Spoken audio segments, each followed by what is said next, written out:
అందరికీ నమస్కారం. ఆంధ్రప్రదేశ్లో ఈరోజు సాయంత్రానికి లేదా రేపటికి టీడీపీ కూటమికి అదిరిపోయే గుడ్ న్యూస్ అందనున్నట్టు సమాచారం. ఇప్పటికే election commissioner of Andhra Pradesh, APCS, డీజీపీలపై వచ్చిన ఫిర్యాదులపై నివేదికను కేంద్ర ఎన్నికల సంఘానికి పంపామని చెప్పడంతో కేంద్ర ఎన్నికల సంఘం ఏదో ఒక నిర్ణయం తీసుకోక తప్పని పరిస్థితి. ఆంధ్రప్రదేశ్లో పింఛన్ల పంపిణీ మొదలు ఐపీఎస్, ఐఏఎస్ల బదిలీల విషయంలో ఈసీ ఆదేశాలను పాటించలేదని ఏపీసీఎస్ గారిపై ఆరోపణలు వెల్లువెత్తాయి. వైసీపీకి అనుకూలంగా వ్యవహరిస్తున్నారనే వాదనలు, ఆరోపణలు వెల్లువెత్తాయి. దేశంలో పలు రాష్ట్రాల్లో తొలి విడత పోలింగ్ జరుగుతున్న నేపథ్యంలో తొలి విడత పోలింగ్పై ఇవాళ సాయంత్రానికి మీడియా సమావేశం నిర్వహించబోతున్న ఎలక్షన్ కమిషన్ ఆఫ్ ఇండియా ఆంధ్రప్రదేశ్లో అందిన ఫిర్యాదులపై సైతం నిర్ణయాన్ని ప్రకటించే అవకాశం ఉన్నట్టు తెలుగు మీడియా ఛానళ్లు కోడైకూస్తున్నాయి.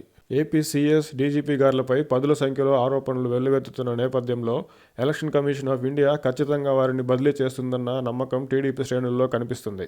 అదే కనుక జరిగితే ఎన్నికలకు ముందు ఏపీ డీజీపీ గారిని, సీఎస్ గారిని మార్చాలని, ఆంధ్రప్రదేశ్లో ఎన్నికలు ప్రశాంతంగా జరగాలంటే వారిరువుని మార్చాలని పదే పదే చెప్తున్న టీడీపీకి ఎన్నికలకు ముందు అంతకంటే శుభవార్త మరొకటి ఉండదు. ఏపీసీఎస్, డీజీపీ గారులపై వచ్చిన ఆరోపణలపై నివేదికను కేంద్ర ఎన్నికల సంఘానికి పంపామని చెప్పిన ఆంధ్రప్రదేశ్ ఎన్నికల సంఘం వారిరువురిపై నిర్ణయాన్ని కేంద్ర ఎన్నికల సంఘమే తీసుకుంటుందని చెప్పిన నేపథ్యంలో కేంద్ర ఎన్నికల సంఘం ఏ నిర్ణయం తీసుకోబోతుందో అన్న దానిపై ఆసక్తి నెలకొంది. తొలి విడత పోలింగ్పై వివరాలను మీడియా సమావేశంలో చెప్పబోతున్న ఈసీ ఆంధ్రప్రదేశ్ వ్యవహారాలపై తీసుకోబోయే నిర్ణయాలను సైతం ప్రకటిస్తుందని టీడీపీ శ్రేణులు ఆసక్తిగా ఉన్నారు.